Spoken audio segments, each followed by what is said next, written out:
இயேசுவின் நாமத்திலே உங்களை வாழ்த்தி 7வது பாடத்திற்கு வரவேற்கிறேன். ஒவ்வொரு பாடமும் சங்கீத புஸ்தகத்திலிருந்து நம்ம எடுத்து தியானித்து கொண்டு வருகிறோம், ஆராய்ந்து கொண்டு வருகிறோம். இந்த முறை 7வது பாடம். சங்கீத புத்தகத்தில் ஒரு வார்த்தை பல முறை வருகிறது, சரிங்களா?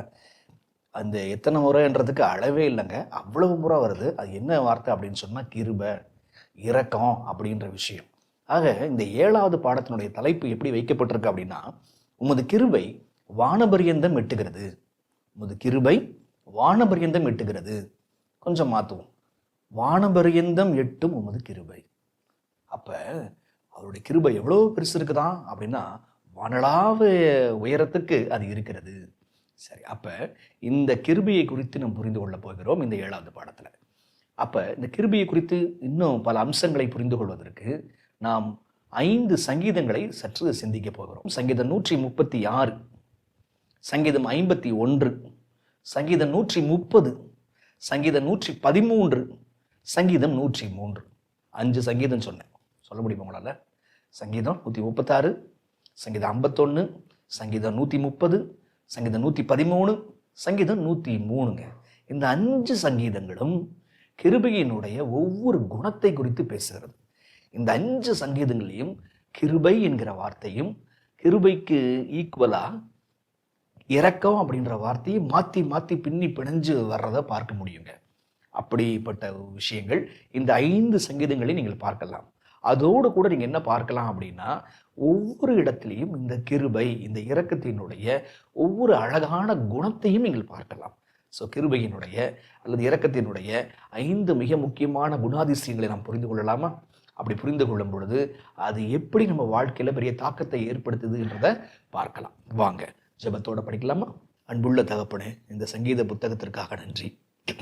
சங்கீத புத்தகத்தை புரிந்து கொள்வதற்காக எங்களுக்கு கொடுத்த ஓய்வு நாள் பள்ளி பாடத்திற்காக நன்றி தகப்பனே.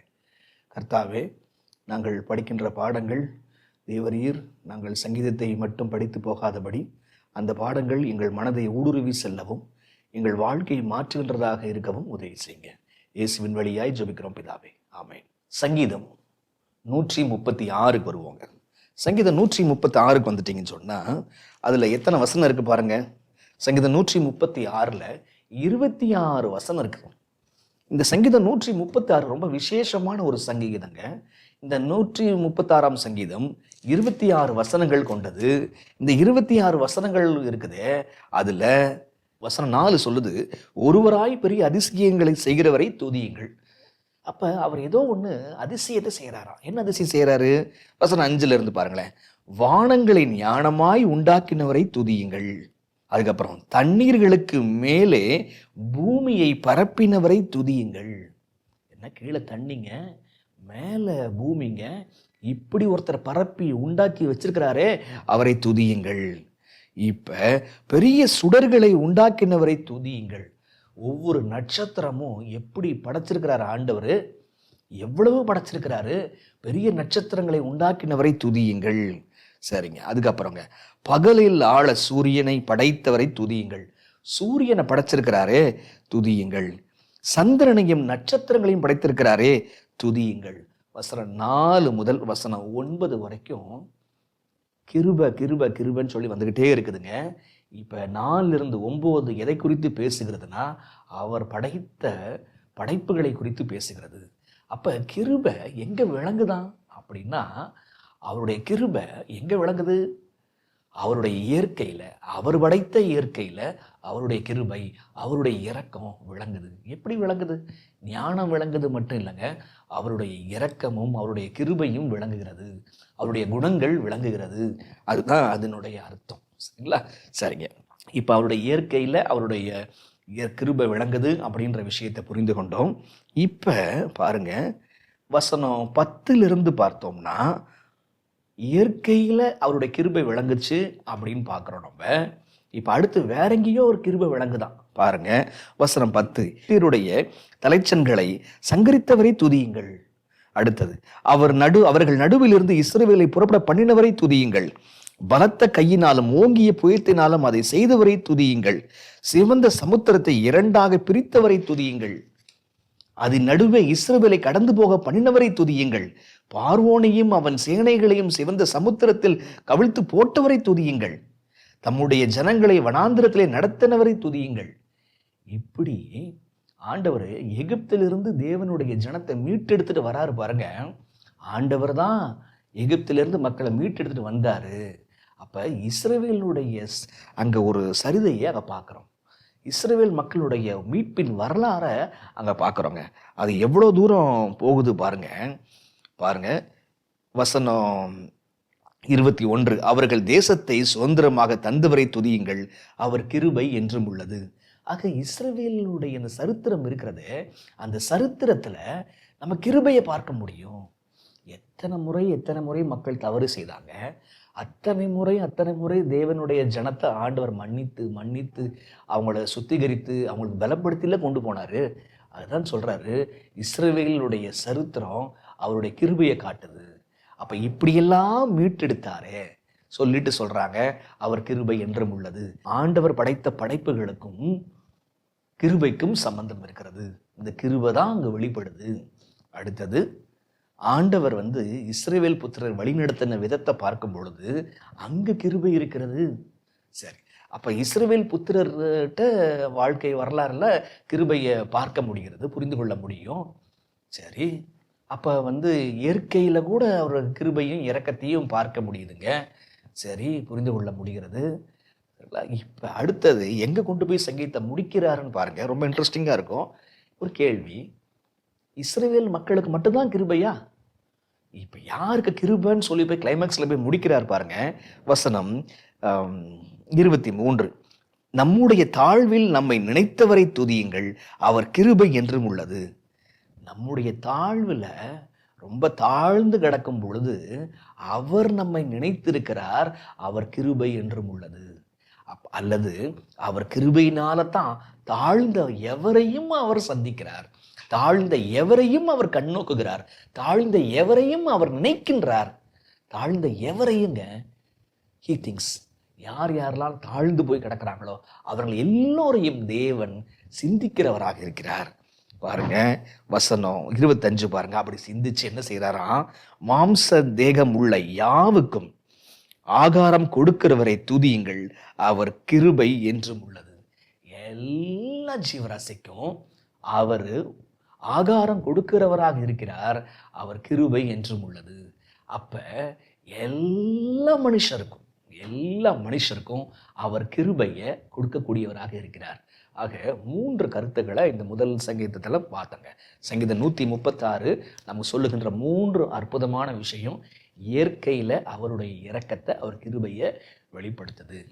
இஸ்ரவேலினுடைய சரித்திரம், மீட்பின் வரலாறு அவருடைய கிருபையை வெளிப்படுத்துது. அதற்கப்புறம் கிருபை அவங்களுக்கு மட்டும் இல்ல, கிருபையை ஆண்டவர் எல்லோருக்கும் கொடுத்திருக்கிறார். ஜீவராசிகள், அதாவது மனுஷங்களுக்கு எல்லாருக்கும் அவர் கிருபையை கொடுத்திருக்கிறாரு. அப்ப இங்கிருந்து நம்ம கத்துக்கிற ஒரு பாடம் இருக்குதுங்க. அந்த பாடம் என்னன்னா, கிருபை எல்லாருக்கும் கொடுக்குறாருங்க. தகுதி அற்ற எல்லோருக்கும் கிருபையை கொடுத்திருக்கிறாரு. தகுதியற்ற எல்லோருக்கும் கிருபையை அவர் கொடுத்திருக்கிறார் என்ற விஷயத்தை சங்கீதம் 136 நமக்கு சொல்லுது. அப்ப இங்க ஒரு விஷயம் யோசிப்போங்க. கிருபையின் காலம் அது புதிய ஏற்பாட்டிலேருந்து ஆரம்பிக்குதுன்னு சொல்றாங்களே, கவனிச்சிங்களா? அப்படி இல்லை. இஸ்ரவேலுடைய வரலாறுலேயே அவருடைய கிருபையை பார்க்க முடியுது. அவர் கிருபையா இருந்தபடினால்தான் இஸ்ரவேல் மக்களை ஆண்டவர் மீட்டெடுத்து கொண்டு போய் சேர்க்க முடியும். கிருபை என்ற ஒரு குணம் இல்லைன்னா, இரக்கம் என்ற ஒரு குணம் தேவன்கிட்ட இல்லைன்னு சொன்னா, அதெல்லாம் பழைய ஏற்பாட்டிலே இல்லைன்னு சொன்னா, தேவன் அவருடைய ஜனங்களை கானான் தேசத்துக்கு கொடுத்துருக்கவே முடியாது. உங்களுக்கு புரியுதா உங்களுக்கு? ஆக சங்கீதம் 136 நம்ம கற்றுத்தருகின்ற விஷயம், தகுதியற்ற பிள்ளைகளுக்கு தேவன் கிருபையை எல்லாருக்கும் கொடுக்குறாங்க. சரிங்களா? எல்லாருமே தகுதியற்ற பிள்ளைகளா இருக்கிறோம், எல்லாருக்கும் கிருபையை கொடுக்குறாங்க. இதுதான் விஷயம். சங்கீதம் 51 வருவோங்க. இப்படி எல்லாருக்கும் ஆகாரம் கொடுக்கிற கிருபை, இயற்கையில வெளிப்படுகின்ற கிருபை, இஸ்ரவேல் மக்களுக்கு வெளிப்படுகின்ற கிருபை. இப்ப கிருபை என்ன செய்யும்? சாப்பாடை எல்லாருக்கும் கொடுத்துச்சே. இப்ப இந்த கிருபை என்ன செய்யும்? சங்கீதம் 51 வரலாங்க. சாம்ஸ் 51. சங்கீதம் 51 வந்துட்டீங்கன்னு சொன்னா நமக்கு எல்லோருக்கும் தெரிந்த ஒரு சங்கீதம் இல்லையா? பல முறை படித்திருப்போம், பல முறை தியானித்திருப்போம், பல முறை பேசியிருப்போம், கேட்டிருப்போம். சரிங்களா? இந்த கிருபை என்ன செய்யும் அப்படின்றத பாருங்க. வசனம் 1, எல்லா சங்கீதங்கள் நாம் படிக்கக்கூடிய 5 சங்கீதங்கள்லையும் கிருபைன்ற வார்த்தை வந்துடும், இரக்கன்ற வார்த்தை வந்துடும். இயற்கை அந்த கிருபையினுடைய குணாதிசயத்தை பார்க்கலாம். முதல்ல கிருபை எல்லாருக்கும் உரியது, தகுதியற்ற எல்லாருக்கும் உரியது கிருபை அப்படின்றத புரிஞ்சுக்கிட்டோமா? இப்ப கிருபையினுடைய இன்னொரு அம்சத்தை பாருங்க. கிருபைன்ற வார்த்தை முதல்ல வருதா? வசனம் 1, தேவனே உமது கிருபையின்படி எனக்கு இரங்கும், உமது மிகுந்த இரக்கத்தின்படி என் மீறுதல்கள் நீங்க என்னை சுத்திகரியும். நான் உங்களுக்கு சொன்னேன் இல்லையா, கிருபையும் இரக்கமும் என்ற வார்த்தையை இப்போ அந்த சங்கீதக்காரன் மாற்றி மாற்றி போடுவார் அப்படின்றத புரிஞ்சுக்கிறோம் இல்லையா? அப்போ உமது கிருபையின்படி எனக்கு இரங்கும், உமது மிகுந்த இரக்கங்களின்படி என் மீறுதல்கள் நீங்க என்னை சுத்திகரியும். அப்போ கிருபை என்ன கொடுக்க விரும்புது அப்படின்னு அவங்களை கேட்டேன். அந்த கேள்விக்கு பதில் என்ன? ஆன்சர் 1ல் இருக்குது. என்னது? உமது மிகுந்த இரக்கங்களின்படி என் மீறுதல்கள் நீங்க என்னை சுத்திகரியும். சரியா? அப்போ என்ன கேட்குறாருங்க தாவீது அப்படின்னா, ஆண்டவரே பாவ மன்னிப்பை தாங்க. அப்போ ஆண்டவரே உங்களுடைய கிருபையின்படி பாவ மன்னிப்பை தாங்க அப்படின்னு சொல்லிட்டு தேவன் நினைக்காத ஒன்றை இவர் தேவன் நீப்பூட்டுகிறாரா? இல்லை, தேவன் தான் சொல்றாரு, எப்பா கிருபையினால நீ மன்னிப்பை பெற்றுக்கொள்ளலாம்ப்பா. ஆக எல்லோருக்கும் ஆகாரத்தை கொடுக்குற கிருபை, எல்லோருக்கும் வாழ்க்கையை கொடுக்குற கிருபை. இப்போ ஆண்டவர் சொல்றாரு, கிருபையினால மன்னிப்பை பெற முடியும். இன்ட்ரெஸ்டிங்ல, கிருபையினால மன்னிப்பை பெற முடியும். சரிங்க, இந்த கிருபையினால மன்னிப்பை பெற முடியும்னு சொன்னா அங்க இன்னொரு வார்த்தை இருக்குது, அதையும் அழுத்தி இருக்கிறாங்க. அதையும் நம்ம கொஞ்சம் புரிஞ்சுக்கலாங்க. எதின் அடிப்படையில் நமக்கு மன்னிப்பு அப்படின்னா, பைபிள் சொல்லுது, உமது கிருபையின்படி எனக்கு இரங்கும், உமது மிகுந்த இரக்கங்களின்படி என் மீறுதல்கள் நீங்க சுத்திகரியும். என்னுடைய கீழ்ப்படிதல் வைத்து அல்லப்பா, என்னுடைய வாழ்க்கையை வச்சு பார்த்து நீங்கள் செஞ்சீங்கன்னா, என் குடும்பம், என் தலைமுறை, என் சபை இதை வச்சு பார்த்து செஞ்சீங்கன்னு சொன்னால் ஒன்றுமே முடியாது.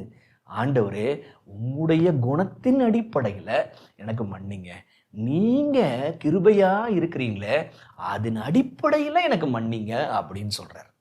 புரியுதா உங்களுக்கு சொல்கிறது? அப்போ எதன் அடிப்படையில் மன்னிப்பு வருது? கிருபை மன்னிப்பை கொடுக்கிறது.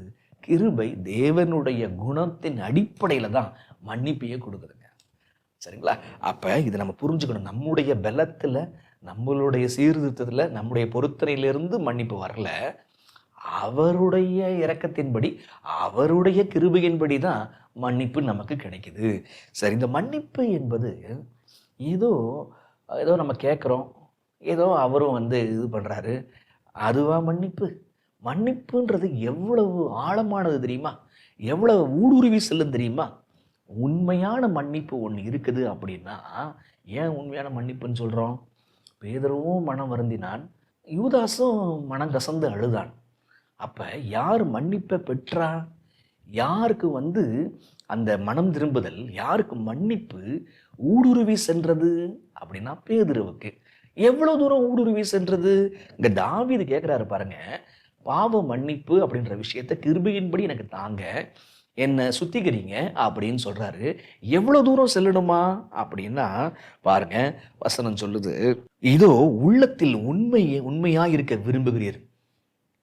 அப்ப உள்ளத்துல உண்மையா இருக்க விரும்புகிறீர். ஆண்டவரே என் உள்ளத்துல மாற்றங்களையும் உண்மைகளையும் வைங்க. இப்ப வசனம் 10 பாருங்க, தேவனே சுத்த இருதயத்தை என்னிலே சிருஷ்டியும், நிலைவரமான ஆவியை என் உள்ளத்திலே புதுப்பியும். என்னவா? சுத்த இருதயத்தை எண்ணிலே சிருஷ்டியும், நிலைவரமான ஆவியை எண்ணிலே புதுப்பியும். அப்ப கேள்வி என்ன? மன்னிப்பு என்பது ஏதோ லீகல் ப்ராசஸா, சட்ட ரீதியான காரியமா? அவ்வளோதானா? சரிங்களா? அப்ப அது இல்லைங்க. உண்மையான மன்னிப்பு என்பது அது இருதயத்தை மாற்றும். உண்மையான மன்னிப்பு என்பது ஆவியானவரை உள்ள கொண்டு வரும். உண்மையான மன்னிப்பு என்பது அது நிலைவரமான குணத்தை கொடுக்கும். அப்போ பேதுருட்டு இருந்துச்சே, சரிங்களா? அப்போ அவனும் அழுதான், இவனும் அழுதான். ஆனால் உண்மையான மன்னிப்பு பெற்றவங்க வாழ்க்கையில் இருதயத்தை மாற்றினார்கள். அதாவது இருதயம் மாற்றப்பட்டது. மன்னிப்பு இருதயத்தை மாற்றும். இருதயத்தை மாற்றும்னா என்ன சொல்ல வரும்? புதுசாக ஒரு இருதயமா? இல்லை புதுசாக ஒரு மூளையா? இல்லை, திவ்ய சுவாபத்தை கொடுக்கும். அழகான பழக்க வழக்கங்களை அப்படி கொடுத்துரும் பாருங்க. நீங்கள் கஷ்டப்பட்டு கஷ்டப்பட்டு உருவாக்கி வச்சிருக்கிற பழக்க வழக்கங்கள் இருக்கு பாருங்க, அதுவும் வேணுங்க நமக்கு. இப்போ புதியதோர் பழக்க வழக்கங்கள், புதியதோர் இயல்பு ஈவாக நமக்கு கொடுக்கப்படுகின்றது. வெறுக்கிறவங்களை நேசிக்க ஆரம்பிக்கிறோம். கொடுக்க முடியாத இடத்துல நம்ம கொடுக்குறோம்.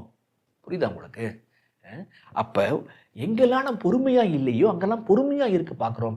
இது இயல்பாய் அப்படியே வருதுங்க. எங்கேருந்து வருது? அவருடைய கிருபையினாலே மன்னிப்பின் மூலமாக புது இருதயம், திவ்ய சுவாபம், புதிய இயல்பு நமக்கு வருகிறது. புதிய இயல்பு மட்டுமல்ல, ஆவியானவர் நமக்குள்ளாக வருகிறார். நமக்கிட்ட குணங்கள் வருகிறது, அதாவது கீழ்ப்படிதல் வருகிறது. கிருபை என்ன செய்யுதுன்னு கவனிச்சிங்களா? உங்களுக்கு விஷயம் புரியுதா? உங்களுக்கு கிருபை அது புதிய இயல்பை கொடுக்குது, புதிய குணத்தை கொடுக்குது, தொடர்ச்சியாக நிலைவரமாக இருப்பதற்கு அது உதவி செய்யுதுங்க. இப்போ இதே போல் ஒரு வசனம் அது தீத்தில் இருக்குது. கிருபை என்ன செய்யும் அப்படின்றதுக்கு, சரிங்களா? எல்லா மனுஷருக்கும் தேவ கிருபையானது பிரசன்னமாகி அப்படின்ற வசனம் அங்கே இருக்குதுங்க. அந்த வசனம் எங்கே இருக்குது? 2ஆம் அதிகாரத்தில் கொஞ்சம் எடுத்து போடுங்க. கிருபை செய்யக்கூடிய குணங்களை அங்கிருந்து சொல்லுங்கள். இங்கே சங்கீதம் 51 படித்த அதே விஷயத்தை நீங்கள் அங்கேயும் பார்க்க முடியும். அப்போ கிருபை என்ன செய்யும்? மன்னிப்பை கொடுக்கும். மன்னிப்பு எவ்வளோ தூரம் ஊடுருவி செல்லும்? புதிய இயல்பை கொடுக்கிறது, புதிய குணத்தை கொடுக்கிறது. அந்த குணமானது நிலைவரமாக இருப்பதற்கு உதவி செய்கிறது. அப்போ அப்படி இருக்குதுங்க இந்த கிருபை. சரி, எவ்வளோ இன்ட்ரெஸ்டிங்காக இருக்குல்ல? சரி, இப்போ வசனம் பாருங்க, வசனம் 7 பாருங்களேன். இப்போ தாவீது கேட்குறாரு, நீர் என்னை ஈசோப்பினால் சுத்திகரியும், அப்பொழுது நான் சுத்தமாவேன். என்னை கழுவியருளும், அப்பொழுது நான் உறைந்த மழையிலும் வெண்மையாவேன். ஈசோப்பினால சுத்திகரிங்க அப்படின்னு சொல்றாரு. ஏன் ஈசோப்பினால சுத்திகரிங்க அப்படின்னு சொல்றாரு அப்படின்னா, அவர் தேவனுடைய சமூகத்துக்கு போக முடியலையா. ஆகையினால தான் அவர் என்னை சுத்திகரிங்கப்பான்னு சொல்றார். இப்போ கவனிங்களேன், வசனம் 16-17 சொல்லுது, பலியை நீர் விரும்புகிறதில்லை, விரும்பினால் செலுத்துவேன், தகன பலியும் உமக்கு பிரியமானதல்ல. தேவனுக்கு ஏற்கும் பலிகள் நொறுங்குண்ட ஆவிதான். தேவனே, நொறுங்குண்டதும் நறுங்குண்டதுமான இருதயத்தை நீர் புறக்கணியீர். அப்போ தாவீது சுத்திகரிக்கப்படணும்னு சொல்லிட்டு நினைக்கிறாரு. ஈசோப்பினால சுத்திகரிங்க. அப்போ அவனுக்கே புரிஞ்சிருந்துச்சு, ராஜாவுக்கே புரிஞ்சிருந்துச்சு, இந்த பலி முறைமைகள்னால என் இருதயம் சுத்தமாகாது. பலி முறைமைகள் எதற்காக தேவன் அனுமதிச்சிருக்கிறாரு? தேவன் இயேசுவை புரிந்து கொள்வதற்காகத்தான். அப்போ இந்த பலி முறைமைகளே என்ன சுத்திகரிச்சிருமா? அல்ல. அத்தனை ஆட்டுக்கடாக்களும் அத்தனை காளைகளும் அவசியமா? அவசியம் இல்லை.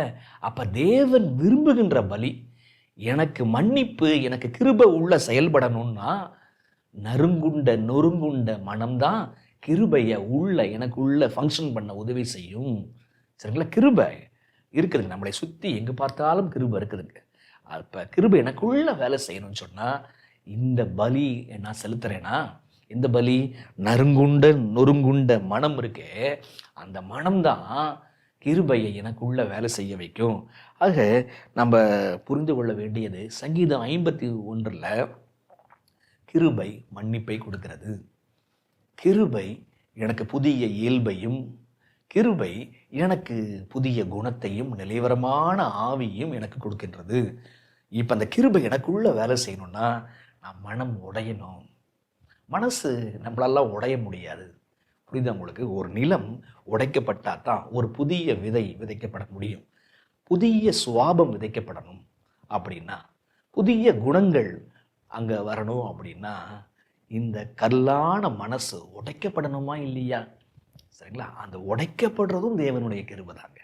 ஆக சங்கீதம் 51 நமக்கு சொல்லுகிறது, கிருபை ஆவிக்குரிய ஆசீர்வாதங்களை கொடுக்கிறது, மன்னிப்பை கொடுக்கிறது, கிருபை புதிய இயல்பை கொடுக்கிறது, கிருபை நிலைவரமான ஆவியை கொடுக்குது, கிருபை புதிய குணத்தை கொடுக்குது. இதுக்கெல்லாம் நம்ம மனசு நொறுங்கி இருக்கணும் அப்படின்னு சொல்லி, எப்படி நொறுங்கி இருக்க முடியும் பார்க்கலாங்க.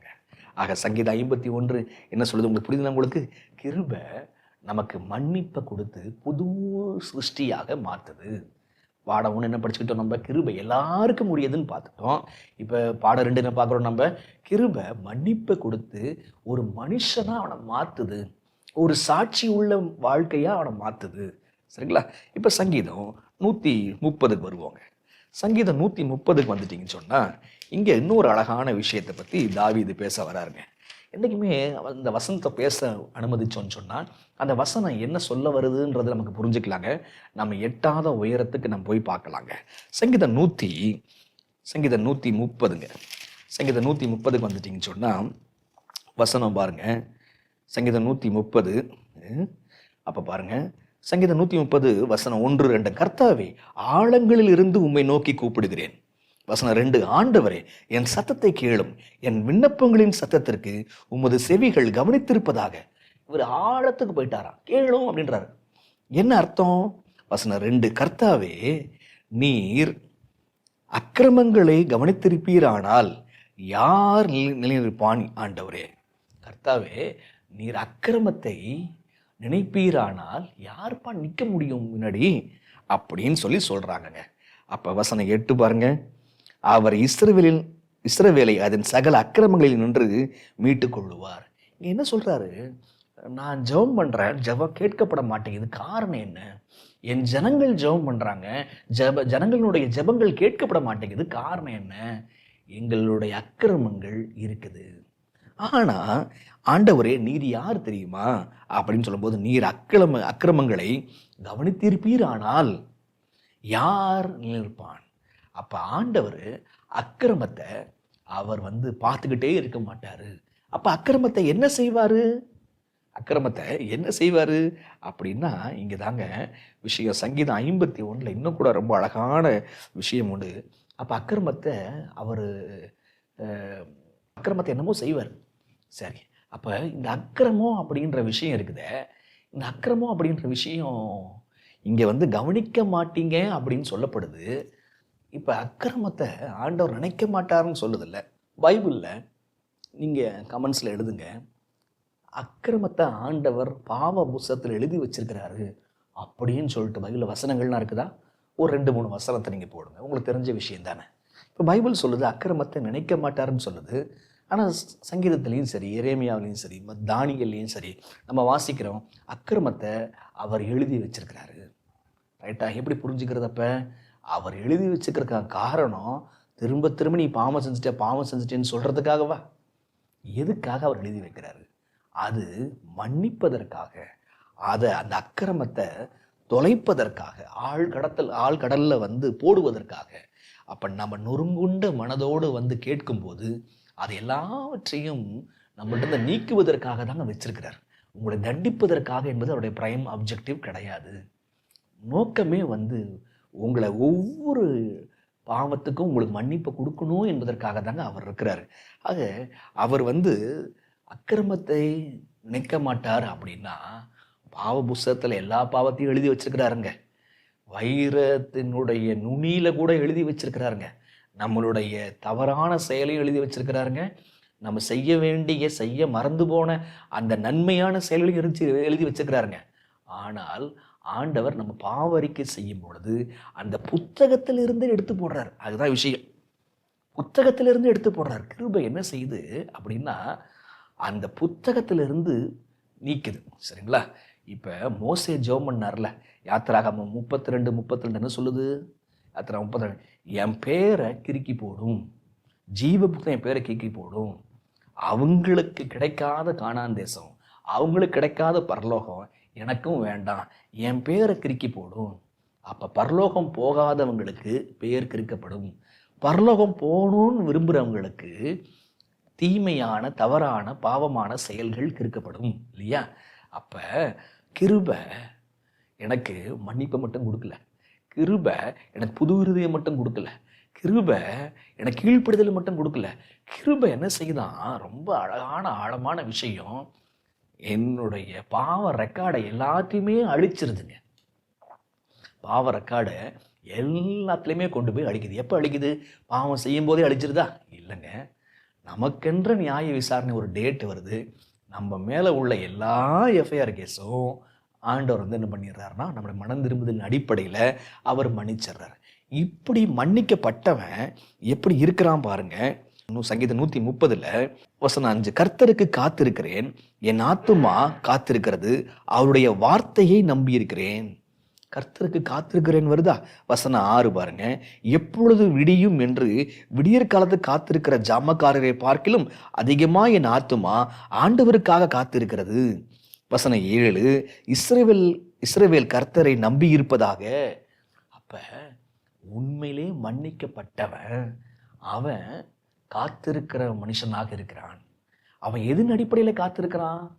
அவன் உணர்ச்சியா எப்படி காத்திருக்கிறான்? பைபிள் சொல்லுது, வசனம் 5, அவருடைய வார்த்தையை நம்பி இருக்கிறேன். வார்த்தையின் அடிப்படையில் நான் காத்திருக்கிறேன். அப்ப ஒண்ணு, கிருபை எல்லாருக்கும் கொடுக்கப்படுகிறது, தகுதியற்ற எல்லாருக்கும் கொடுக்கப்படுகிறது. ரெண்டாவது, கிருபை எனக்கு மன்னிப்பை கொடுக்குது. மன்னிப்பு எனக்கு புதிய இயல்பையும் புதிய குணத்தையும் எனக்கு கொடுக்கிறது. அந்த குணத்தை நான் பெற்றுக்கொள்ளணும்னு சொன்னால் நொறுங்குண்ட மனசா நான் போனேன்னா எனக்கு கிருபை எனக்குள்ள செயல்பட ஆரம்பிக்குது. இப்போ சங்கீதம் 130 பார்க்குறோம். கிருபை மன்னிப்பை தாண்டி, குணத்தை தாண்டி நம்ம ஏற்கனவே செஞ்ச அதை செய்யும் பொழுது எழுதப்பட்டிருந்த அந்த ரெக்கார்டு இருக்கு பாருங்க, அது எல்லாத்தையும் ஆண்டவர் எடுத்து போடுறாங்க. அதுதான் இதுடைய அர்த்தம். நீர் அக்கிரமங்களை கவனிக்க மாட்டீங்க. இன்னும் ஆழமாக அவங்க சொல்ல வராங்க, அந்த ரெக்கார்டெல்லாம் ஆண்டவர் எடுத்து போட்டுறாருங்க. சரிங்களா? அப்போ அவர் நினைக்கிறதும் இல்லை, அவர் முற்றிலுமாக எடுத்து போடுகிறாருங்க. அப்போ கிருபை என்ன செய்து கவனிச்சிங்களா? இப்போ சங்கீதம் 113க்கு வரலாங்க. சங்கீதம் 113 இங்கே ரொம்ப அழகான விஷயம் ஒன்று வருதுங்க. சங்கீதம் 113. இப்போ அந்த கிருபையினுடைய ஒரு முக்கியமான அம்சத்தை இங்கே பார்க்கலாங்க. 113 வசனம் 5 பாருங்க. வசனம் 4, வசனம் 5, கர்த்தர் எல்லா ஜாதிகள் மேலும் உயர்ந்தவர், அவருடைய மகிமை வானங்களுக்கும் மேலானது. பார்த்தீங்களா? கர்த்தர் எல்லா ஜாதிகளும் எல்லா தேசங்களுக்கும் மேலானவர் தான் அவர். ஏற்கனவே ஒரு முறை படிச்சோம், ஞாபகம் இருக்கா? எல்லா ஜாதிகளுடைய தேவர்களிலும் மேலான தேவன் இல்லை? அது வருது பாருங்க. இப்ப வசனம் 5, உன்னதங்களில் வாசம் பண்ணுகிற நம்முடைய தேவனாய் கர்த்தருக்கு சமமானவன் யார்? என்னவா? யாராவது மனுஷன் அவருக்கு ஈக்குவலா சொல்ல முடியுமா? அவர் வானத்திலும் பூமியிலும் உள்ளவைகளை பார்க்கும்படி தம்மை தாழ்த்துகிறார். கிருபை ஒரு விஷயத்தை பார்க்குறோம். இந்த கிருபை எங்கேருந்து வருது? தேவன்கிட்டேருந்து வருது. தேவனுடைய 2 குணத்தை பார்க்குறோம். தேவன் யாரு? அவர் இந்த அண்ட சராசரத்தை படைத்தவர். இந்த அண்ட சராசரத்தை தான் எல்லா ஜாதிகளையும் பார்க்குறாங்க. இதுதான்டா பெருசு. இந்த மண்ணும் விண்ணும் காற்றும் இந்த சூரியனும் சந்திரனும் நட்சத்திரமும் இதுதான் பெருசு. இதை கடந்து அவங்களால பார்க்க முடியலங்க. ஆனால் பைபிள் சொல்லுது, இது எல்லாவற்றையும் படைத்த ஒருவர் இருக்கிறாரு அப்படின்ற ஒரு விஷயத்த சொல்லித்தருதுங்க. அப்போ அவர் யார்கிட்ட கிருபை வருதோ அவர் ரொம்ப பெரியவர், ரொம்ப உன்னதமானவர், ரொம்ப உயர்ந்தவர் அப்படின்னு சொல்லுதுங்க. சூரியனையே படைத்தவர், நட்சத்திரங்களையே படைத்தவர், சகலத்தையும் படைத்தவர், அவர் எல்லாருக்கும் மேல, இந்த சோக்கால்டு சாமிகளுக்கும் மேல அப்படின்னு அங்க சொல்லப்படுறத பார்க்குறோங்க நம்ம. இப்ப கவனிங்க, வசனம் 6ங்க. வசனம் 6 என்ன விஷயம் பாருங்க.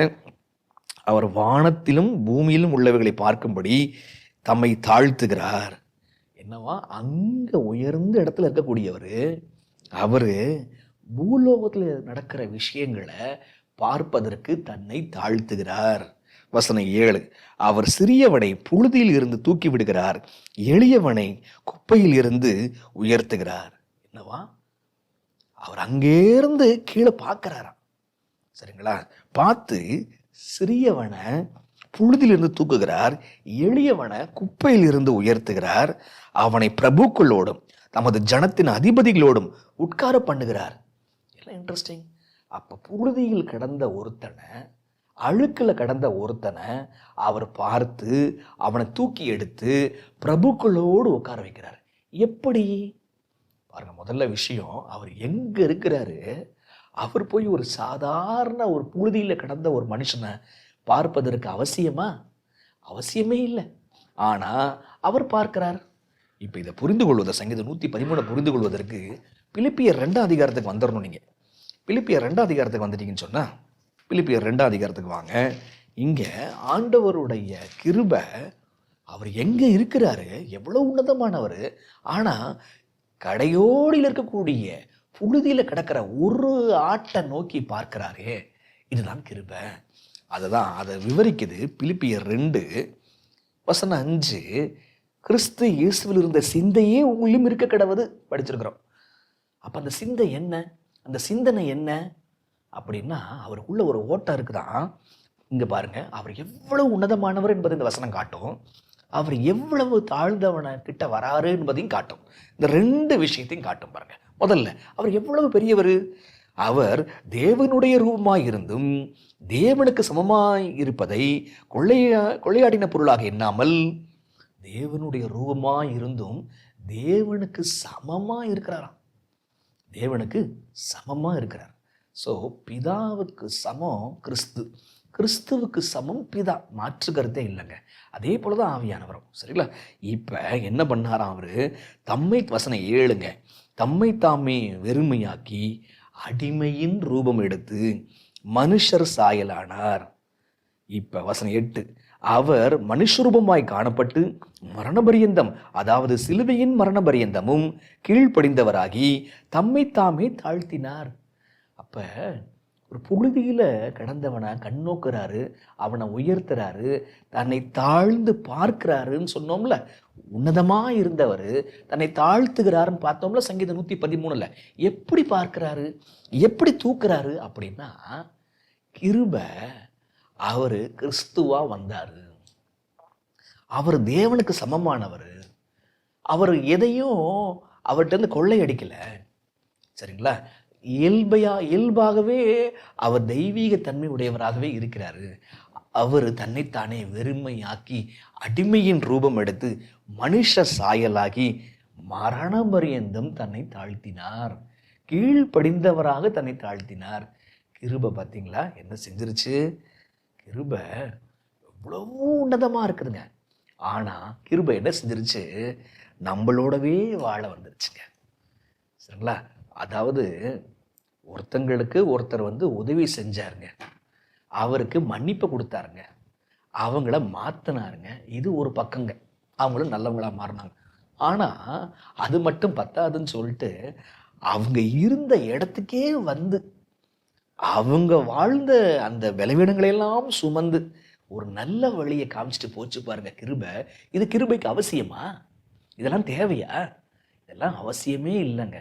இப்போ இதுதாங்க, புழுதியில கடந்த அவனை தூக்குறதுக்கு கீழே இந்த பூமிக்கே வந்தாருங்க. அவர் தன்னைத்தாமே முழுமையாக வெறுமையாக்கினாருங்க. முழுமையாக வெறுமையாக்குகிறதுக்கு பேர் தான் கிருபை. சரிங்களா? அப்ப நாம் புரிந்து கொள்ள வேண்டியது, கிருபை என்ன செய்து தம்முடைய மக்களை புழுதிலிருந்து தூக்குவதற்கு அது மேலிருந்து தன்னை வெறுமையாக்கி அப்படியே கீழே வருதுங்க. புரியுதா உங்களுக்கு? அப்ப நம்ம புரிந்து கொள்ள வேண்டியது, கிறிஸ்து கிருபையினால் நிறைந்தவராய் தம்மை தாமே தாழ்த்தினார். அப்ப கிருபை என்னுடைய வல்லமை பெருசு. அந்த வல்லமையோட எது பெருசு அப்படின்னா, அவருடைய தாழ்மை தான் பெருசு. ஒரு மனுஷன் கெத்தா இருக்கிறாரு, பெரிய விஷயம்தான், அந்த இது காரணமாக தான் இருக்கிறாரு. ஆனா அவர் போய் காலை பிடிச்சாரு பாருங்க, அது கிரேட்டுங்க. அதுதான் அந்த மனுஷனுடைய கிரேட்டுங்க. அவர் படிப்பு, அவருடைய பதவி, அதெல்லாம் கிரேட்டா இருந்தாலும் என்னைக்கு எப்பா என்ன பாடிப்பட்டு இருக்கிற, ஐம் சாரி அப்படின்னு சொல்லிட்டு அந்த மனுஷன் கீழே இறங்கும் போதுங்க, அந்த மனுஷனை பெரிய மனுஷனா மாத்திடுதுங்க. ஆகைதான் கிறிஸ்து எப்ப பெரிய ஆளா மாறுறாரு அப்படின்னா, இந்த உலகத்துக்கு சிலுவையில் அவர் தொங்கும் பொழுது தன்னைத்தானே முழுமையாக அவர் வெறுமையாக்கணும். மன்னிக்கவும், தன்மைத்தாமே முழுமையாக வெறுமையாக்குறதுனால அவருடைய தாழ்மை அவர் காட்டுறாருங்க. இப்ப அவர் வல்லமையை விட அவருடைய கிருபை ரொம்ப பெருசு. புரியுதா உங்களுக்கு? ஆக கிருபையை பற்றி 4 சங்கீதம் படித்தோம். கிருபை எல்லாருக்கும் உரியது. கிருபை என்ன செய்யும்? மன்னிப்பு கொடுக்கும், புதிய இயல்பை கொடுக்கும், நல்ல பழக்க வழக்கங்களை கொடுக்குது, கீழ்ப்படிதலை கொடுக்குது. கிருபை எப்படி பெற்றுக்கொள்ளலாம்? நொறுங்குண்ட மனது இருந்தால் தான் உள்ள வேலை செய்யும். கிருபை வேற என்ன செய்யும்? அது பாவ ரெக்கார்டெல்லாம் தூக்கி அடிச்சிடும் நியாயத்தீர்ப்பின் நாளில். அடுத்தது கிருபை என்ன செய்யும்? அது ஏதோ மன்னிப்புக்கு ஏதோ மக்களை தூக்கி மட்டும் விடாது, மக்கள் இருந்த இடத்துக்கே கிருபை வந்துடுது. அது அவதாரம் எடுத்துட்டு வந்துடுது, நகமும் சதையுமா வந்துடுது, வாழ்க்கை முறையை கிருபை காட்டுது. சங்கீதம் 103க்கு வந்துடலாம். சங்கீதம் 103 நம்ம ஒவ்வொரு ஜெபத்துலையும் சொல்லுவோம், ஞாபகம் இருக்கா உங்களுக்கு? சரி, வாங்க சங்கீதம் 103ங்க. சங்கீதம் 103க்கு வந்துருங்க. சங்கீதம் 103 கிருபையை எப்படி வர்ணிக்குது, கிருபை எப்படி விளக்கி கொடுக்குது இப்படின்றத விஷயங்களை பார்க்கலாம். சரிங்களா? என் ஆத்துமாவே கர்த்தரை ஸ்தோத்திரி, என் முழு உள்ளமே பரிசுத்த நாமத்தை ஸ்தோத்திரி சொல்கிறோமா இல்லையா? ஏன் ஸ்தோத்தரிக்கணும்? ஏன் ஸ்தோத்தரிக்கணும்? வசனம் சொல்லுது பாருங்க, கர்த்தர் உருக்கமும் இரக்கமும் நீடிய சாந்தமும் மிகுந்த கிருபையும் உள்ளவர். ஒவ்வொரு சங்கீதம் கிருபையை பற்றி பேசுதுன்னு சொன்னா இல்லையா? இங்கேயும் சொல்லுதுங்க. இப்போ அவர் எப்படிப்பட்டவரா? வசனம் 10 பாருங்க, அவர் நம்முடைய பாவங்களுக்கு தக்கதாக நமக்கு செய்யாமலும் நம்முடைய அக்கிரமங்களுக்கு தக்கதாக நமக்கு சரிகட்டாமலும் இருக்கிறார். நம்ம என்ன பாவம் செஞ்சோமோ அந்த பாவத்திற்கான நியாயமான தண்டனையை நம்ம கொடுக்காம ஹோல்டு பண்றாரு. பார்த்தீங்களா? இதுதான் கிருபை அப்படின்றோம். அதுதான் நீடிய பொறுமை அப்படின்னு சொல்றோம். சரிங்களா? அப்ப வசனம் 11 பாருங்க, பூமிக்கு வானம் எவ்வளவு உயரமாய் இருக்கிறதோ அவருடைய பயப்படுறவர்கள் மேல் அவருடைய கிருபை அவ்வளவு பெரிதாய் இருக்கிறது. பயப்படுறவங்களுக்கு நொறுங்குண்ட மனசு உள்ளவங்க தான் பயப்படுறவங்க. அந்த பயப்படுறவங்களுக்கு கிருபை அவ்வளவு பெருசா இருக்குது. இப்ப சங்கீதம் 103 கிருபையை பத்தி பேசுதா, இரக்கத்தை பத்தி பேசுதா? பேசுது. இப்ப இந்த சங்கீதம் 103 இன்னொரு விஷயத்தையும் பேசுது. இப்படி கிருபையை பெற்று கொண்டவங்க என்ன செய்வாங்க என்பதையும் பேசுகிறது. சங்கீதம் 103 என்ன செய்யணும் நம்ம அப்படின்னா பாருங்க, சங்கீதம் 103 விஷயம் சொல்லுதுங்க. வசனம் 1, இப்படி கிருபை நமக்கு வந்தபடினாலே என் ஆத்துமாவே கர்த்தரை ஸ்தோத்தரி, என் உள்ளமே பரிசுத்த நாமத்தை ஸ்தோத்தரி. ஆண்டவருக்கு நம்ம நன்றி சொல்லணும். ஆண்டவருக்கு துதிக்கணும். சரிங்களா? ஆண்டவரை துதிக்கிறதுனா என்ன? சும்மா அழகா துதிக்கிறதா, அழகழகான வார்த்தையை போட்டு துதிக்கிறதா? இல்லைங்க. உண்மையான துதின்றது வாழ்க்கையில காட்டுறதுங்க. பல சமயத்துல நம்ம அழகழகா இன்னைக்கு சபைகள் துதிச்சிடுறாங்க. அவங்கெல்லாம் அருமையா ஜெபம் பண்றாங்க கூட நம்ம சொல்லி போடுறோம் நம்ம சபையில. ஆனா உண்மையான துதி என்பது நடைமுறை வாழ்க்கையில ஆண்டவர் மீது எவ்வளவு பாசமா இருக்கிறோம் என்பதை காட்டுறது தாங்க உண்மையான துதி. புரியுதுங்களா? அதுதாங்க நறுமணம். ஆபிரகாம தான் பையனை பலி கொடுக்கும் பொழுது அந்த செயல் இருக்கு பாருங்க, அது நறுமணம் போல. அங்க பலி கொடுக்குறாங்க பாருங்க, அது நறுமணம் போல ஆண்டவருக்கு போகுமா. துதி அப்படின்னா என்னது? நம்ம சாகும்போது போகிற விஷயங்கள். ஆக ஒவ்வொரு முறையும் நான் சாகும் பொழுது, சுயத்திற்கு சாகும் பொழுது, அதுதான் மிக சிறந்த துதி. சரிங்களா? அப்ப நம்ம கிருபையை பெற்றுக்கொண்டோன்னு சொன்னா நம்ம என்ன செய்வோம்? ஆண்டவரை துதிக்கிறவங்களாக இருப்போம். எப்பொழுதுமே ஆண்டவரை நன்றி சொல்ற பிள்ளைகளாக இருப்போம். 2வது எப்படி நன்றி சொல்லுவோம் பாருங்க, வசனம் 2, என் ஆத்துமாவே கர்த்தரை ஸ்தோத்திரி, அவர் செய்த சகல உபகாரங்களையும் மறவாதே. மறந்தவன் எப்படிங்க ஸ்தோத்திரம் செலுத்துவான்? செலுத்த முடியாதுல்ல. அப்ப முதல்ல ஆண்டவர் துதிக்கிறோம். எப்படி துதிக்கிறோம் அப்படின்னா, செய்யற காரியங்களை மறக்காத. ஆண்டவர் உனக்கு செஞ்ச காரியத்தை மறக்காத. அன்னைக்கெல்லாம் பழைய ஏற்பாட்டெல்லாம் ஆண்டவர் செஞ்ச காரியத்துக்கு உடனே ஒரு கல் எடுப்பாங்க, உடனே ஒரு பலிபீடம் கட்டுவாங்க. ஏதாவது செஞ்சுட்டு ஆண்டவர் தனக்கு செஞ்ச காரியத்தை ஞாபகப்படுத்துவதற்காக அதெல்லாம் செய்வாங்க. இந்த காலத்தில் நம் புதிய ஏற்பாட்டில் அது எப்படி ஞாபகப்படுத்துகிறாங்க? கடைசி காலத்தில் வாழ்கிற நம்ம ஆண்டவர் நமக்கு செஞ்சிருக்கிற நன்மைகளை எப்படி ஞாபகப்படுத்துறது? நம்ம சாட்சி சொல்கிறோம், நம்ம காணிக்கைகளை வைக்கிறோம், ஊழியங்களை தாங்குகிறோம். இப்படி செய்வதன் மூலமாக நம்ம கடமை செஞ்சிட்டோன்னு நினைக்கலங்க. நம்ம சாட்சி சொல்லும் பொழுது, காணிக்கைகளை கொடுக்கும் பொழுது, தேங்க் ஆஃபரிங் கொடுக்கும்போது, ஊழியங்களை தாங்கும் பொழுது நம்ம மனசில் அது தங்கும்படி தேவன் செய்கிறாருங்க. அப்போ பாவத்தோடு போராடும் பொழுது இந்த கொடுத்த சாட்சிகள், இந்த ஏற்படுத்தின அந்த மெமோரியல்ஸ், இதெல்லாம் ஞாபக சின்னங்கள், இதெல்லாம் தேவன் உன்னை கைவிட மாட்டாரு என்பதை காட்டுகின்ற காரியம். புரியுதா உங்களுக்கு? நன்றி சொல்லணும். தேவன் செய்த காரியங்களை நம்ம மறக்கக்கூடாதுங்க. இப்போ ஆண்டவர் என்ன செய்கிறாராம்? இப்படி செய்யும் பொழுது பாருங்க, மேற்குக்கும் வசனம் 12ங்க, மேற்குக்கும் கிழக்குக்கும் எவ்வளவு தூரமோ அவ்வளவு தூரமாய் அவர் தம்முடைய பாவங்களை நம்மை விட்டு விலக்கினார். அப்படி செய்யும் பொழுது பாவம் நம்மளை விட்டு போகுது அப்படின்ற ஒரு அற்புதமான ஒரு கருத்தை நம்ம பார்க்குறோங்க. இன்னொரு விஷயம் பாருங்க, இன்னொரு விஷயம், இந்த கிருபை நம் மீது கொடுக்கப்படும் போது, கிருபை நம்ம கொடுக்கப்படும் போது நம்ம இந்த கிருபையை பிறர் கொடுக்கணுமா இல்லையா? மன்னிப்பை பெற்ற நம்ம மன்னிப்பை கொடுக்கணுமா இல்லையா? இதுதான் இயேசு கிறிஸ்து ஒரு ஓமையில் சொல்லிருக்காருல்ல.